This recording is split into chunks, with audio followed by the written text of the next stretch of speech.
សូមអនុមោទនីនមោតាសភគវតោអរហតោសម្មាសម្ពុទ្ធស្សៈនមោតាសភគវតោអរហតោសម្មាសម្ពុទ្ធស្សៈនមោតាសភគវតោអរហតោសម្មាសម្ពុទ្ធស្សៈអ្នកមត្ថុរតនតយសវន្ទាមិទូព្រះបង្គំខ្ញុំព្រះអង្គសូមលើកកំបងអញ្ជលីនមស្ការទិសដៅចំពោះគុណនៃព្រះរតនត្រ័យគឺព្រះពុទ្ធរតនៈ1ព្រះធម្មរតនៈ1និងព្រះសង្ឃរតនៈ1សាត្រាំដោយសេចក្តីគោរពសារវត្តាសពកាលនឹងធ្វើនៅសេចក្តីរាប់អានចំពោះណាញោមញាតិពុទ្ធបរិស័ទប្រុសស្រីគ្រប់គ្នាដោយនៅក្នុងវេលាថ្ងៃនេះខ្ញុំគណៈកម្មភាពនឹងលើកយកនៅរឿងមួយទៀតនៅក្នុងប្រជុំនិទានជាដកគឺរឿងអញ្ញតរៈឧបាសិកាដោយមូលហ្នឹងគឺគុណនៃការអុជប្រទីបបូជាធម្មទេសនាខ្ញុំណាហ្នឹងឯងដោយមានសេចក្តីថាការដែលព្រះសម្មាសម្ពុទ្ធបរមគ្រូទ្រង់គង់នៅក្នុងវត្តចេតពុនថ្ងៃមួយព្រះមោគលានថេរនឹងបាននិមន្តទៅ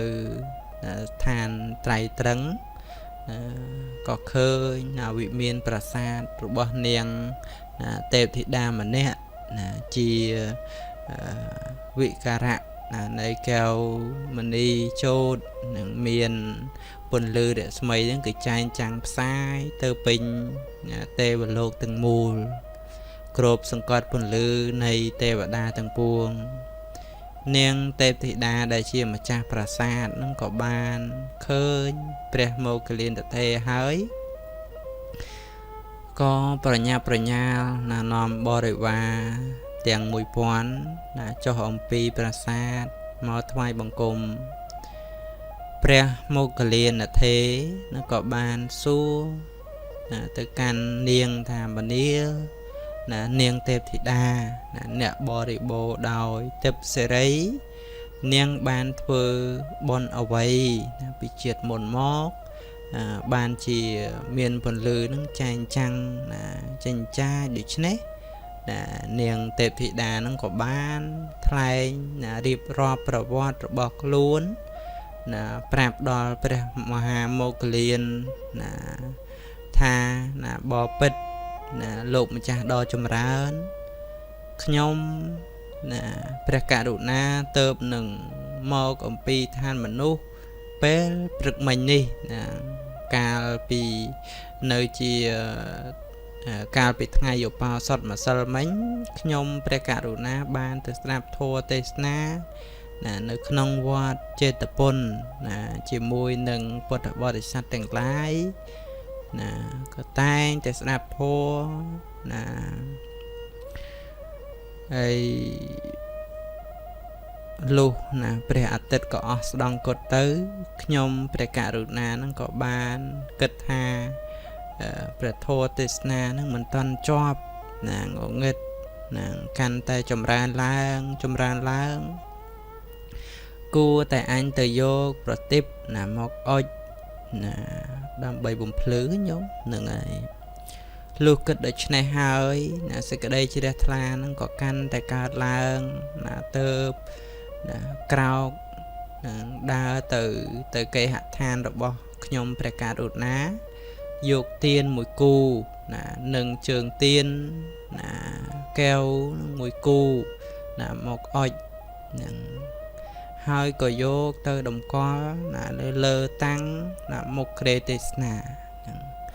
បានអង្គុយស្ដាប់ពធដរាបដល់ចប់លុះត្រឡប់មកពីស្ដាប់ធម៌វិញខ្ញុំព្រះករុណាក៏កើតខ្យល់គោក៏កើតមរណកាលពេលនោះ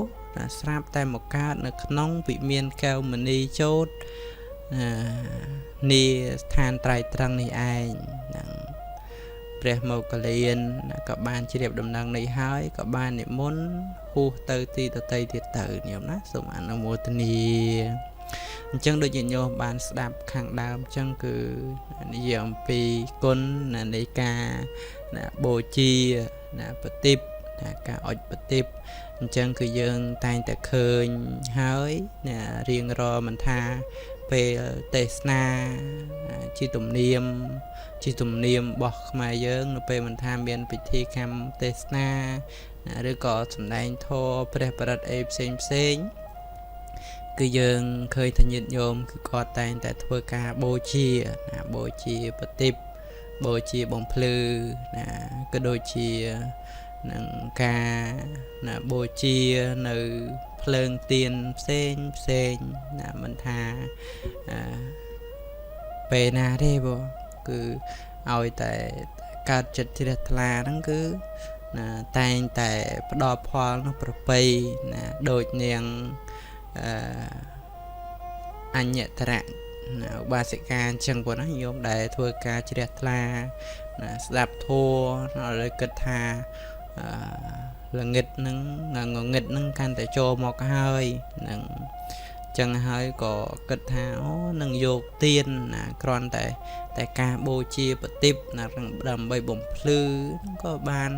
ធ្វើឲ្យនាងណាពេលស្លាប់ទៅនឹងក៏បានទៅកើតនៅក្នុងឋានត្រៃត្រឹងណាយមណាហ្នឹងហើយអញ្ចឹងគឺណានៅក្នុងគ្រានេះគឺណាប្រពចំពោះនាងណាអញ្ញតរៈឧបាសិកានឹងដែលបានណាបូជាប្រទីបណាអុជប្រទីបបូជាណាពធទេសនាណាយមណានឹងសូមអនុមោទនា